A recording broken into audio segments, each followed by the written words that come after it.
안녕하십니까. 거꾸로 투자하는 쇼킹 부동산입니다. 국토부의 위험한 도박 시작해 보겠습니다. 그 전에 구독과 알람 설정으로 당신의 인생을 바꾸시기 바랍니다. 자, 목요일에 부동산 업계를 뒤흔든 뜨거운 이슈가 있었습니다. 노영호 국토부 장관이 분양가 상한제 개선 검토 규제 완화를 첫 시사한 거죠. 좀 세부적으로 살펴보겠습니다. 노영호 국토부 장관이 주택공급기관 간담회에 참석해서 과도한 분양가 책정으로 인한 시장 불안 차단과 쾌적한 주거환경 관리라는 제도 본연의 취지는 지키겠다 이야기를 하면서 안정적이고 신속한 주택 공급에 걸림돌이 되는 부분은 합리적 개선이 필요하다고 이야기를 한 거예요. 그래서 정부가 분양가 상한제의 문제점을 인정하고 개편 가능성을 거론한 것이 처음이다. 언론에서 이렇게 이야기를 한 겁니다. 자, 현재 분양가 책정 기준은 두 가지입니다. 분양가 상한제 제도와 허그의 고분양가 사업장 심사 제도가 있습니다. 일단 공공택지하고요, 국토부 장관이 지정한 이 아래 지역에 표시된 지역은 분양가 상한제가 적용돼서 별도의 심의를 거치게 되고요. 허그의 고분양가 사업장 심사 제도는 허그가 중도금을 위한 보증서를 발급하는 조건으로 이 분양가를 통제하게 됩니다. 그 과정에서 낮은 분양가가 책정이 되는 거죠. 근데 노영호 국토부 장관이 언급한 부분은 바로 이제 민간택지 분양가 상한제를 수정할 가능성을 언급을 한 것 같습니다. 자, 그런데 분양가 상한제 제도에는 좀 문제점이 있어요. 이게 낮은 분양가를 측정한다는 게 문제가 아니라 시간이 지날수록 분양가가 높게 측정되는 문제점이 있었다는 겁니다. 먼저 이제 분양가 상한제의 분양가 산정 방식은요, 기본형 건축비에다가 가산비 더하고 택지비를 집어넣게 됩니다. 자, 그런데 시간이 지날수록 기본형 건축비는 국토부가 고시하면서 계속해서 올라가는 구조고, 택지비 역시도 감정평가를 하게 되면 계속해서 올라갈 수밖에 없어요. 왜냐면은 토지 가격이란 건 주변 시세를 반영할 수밖에 없는 부분이고, 또한 공시지가도 같이 참고하게 돼 있거든요. 근데 이게 낮아질 확률이 그렇게 많지는 않잖아요. 그러다 보니까 이거 내년보다 내후년보다 그리고 3년 뒤에 더 많이 오르겠구나 예상할 수 있는 부분이에요. 그래서 올해 굉장히 많은 물량이 분양이 예정돼 있었거든요. 전국적으로 민영 아파트만 39만 호의 분양이 예정돼 있었습니다. 그런데 서울 지역 중심으로 분양이 다 미뤄졌어요. 왜 그러냐? 분양가가 마음에 안 든다는 거죠. 자, 과거였으면요, 재개발이나 재건축 사업장의 일반 분양은 미루기가 힘들었습니다. 왜? 일반 분양을 진행시켜서 분양대금을 받아서 건설비로 충당을 해야 됐거든요. 자, 그래서 일반 분양 물량이 적은 고층 재건축 사업장에서만 일부 나왔던 사례인데, 지금은 분양가가 마음에 안 든다고 단체로 분양을 미루는 굉장히 이례적인 상황이 펼쳐지고 있다는 거죠. 자, 이것도 결국 초저금리란 특수한 상황이 만들어낸 결과물이다, 이렇게 보시면 될 것 같아요. 자, 한 언론 기사 볼게요. 저금리 덕분은 재건축 재개발 사업비의 이주비 부담도 가벼워져. 최근 청약 경쟁률이 굉장히 높게 치솟았잖아요. 그러다 보니까 정비 사업장에 대여하는 사업비 이자가 크게 낮아진 겁니다. 대표적인 사업비 중 하나인 이주비 대출해 줄 때 요즘 1금융권에서 2% 초반에 조합에 대출을 해줘요. 자, 그러다 보니까 이자비 부담이 없네. 차라리 2%대 이자 받아서 공사 진행하고 나중에 높은 분양가를 책정받는 게 조합 입장에선 더 이득이라는 거죠. 게다가 시세가 높아지니까 기존 분양가 정책대로 일반 분양가를 받잖아요. 그럼 조합 집행부를 바꿔버려요. 자, 예를 들어 조합에서 우리가 원래 계획한 대로 분양 추진했고 분양가 심사 평당 2,900만 원 나왔네, 분양 진행하겠습니다 하면은 조합원들이 벌떼처럼 일어나서 너 물러나라, 이렇게 이야기를 하는 겁니다. 그러니까 알겠다, 그럼 지금 분양가 제도가 너무 말이 안 되니까 우리는 후분양을 추진하겠다, 지금 이런 단지가 굉장히 많이 있다는 겁니다. 자, 문제는 지금 청약 수요가 너무 많이 늘어난 상황입니다. 장기간 이어진 상승세에 전세 가격 불안까지 가세하다 보니까 내 집 마련 수요가 굉장히 폭증한 상황이죠. 그것이 청약 경쟁률로 나타나고 있습니다. 그래서 정부에서 사전 청약 물량을 늘어나면서 이것을 충족을 시키려고 하지만 솔직히 얘네들은 2026년부터 입주거든요. 게다가 이거 공급한다 하더라도 지금 그 수요를 다 충족하기 어려워요. 특히 서울 지역 같은 경우는.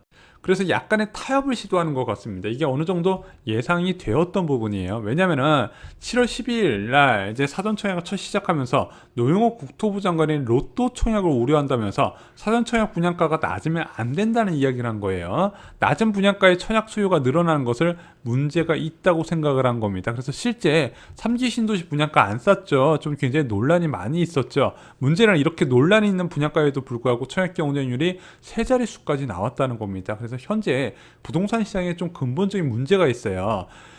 6억에서 10억 수준의 분양을 받을 수 있는 무주택자가 굉장히 많이 있다는 겁니다. 저는 한 20만 정도 된다고 생각을 하고 있어요.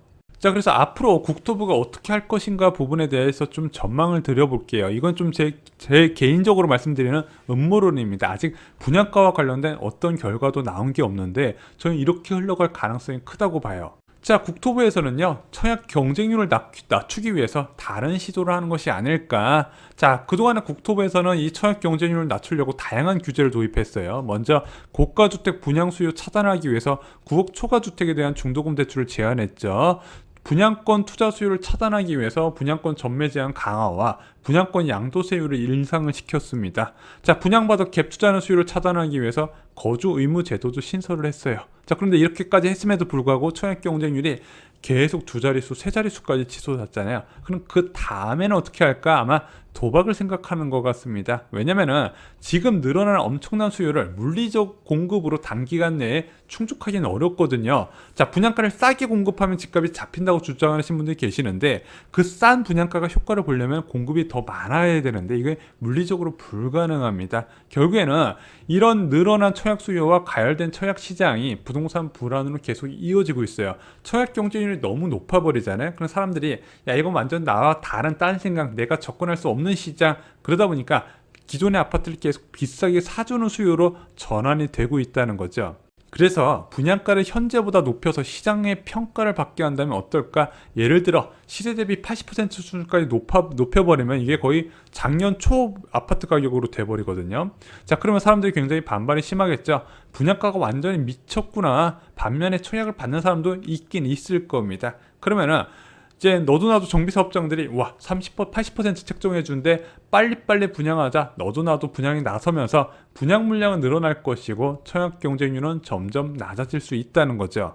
자, 이것에 더불어서 지속적으로 금리를 올리고 대출을 옥죄해버리면은요, 사람들이 점점 주변 시세 80% 수준의 공급도 부담스러워 할 거라는 거죠. 그러면은 분양 완판 신화가 깨지면서 주변 시세에 대한 의심도 발생을 하는 거예요. 봐봐, 야, 네 지금 아파트 20억인데 16억에 분양했던 아파트 미분양 났어. 그럼 이거 20억 주고 사는 사람 바보지. 이렇게 생각할 수 있다는 거죠.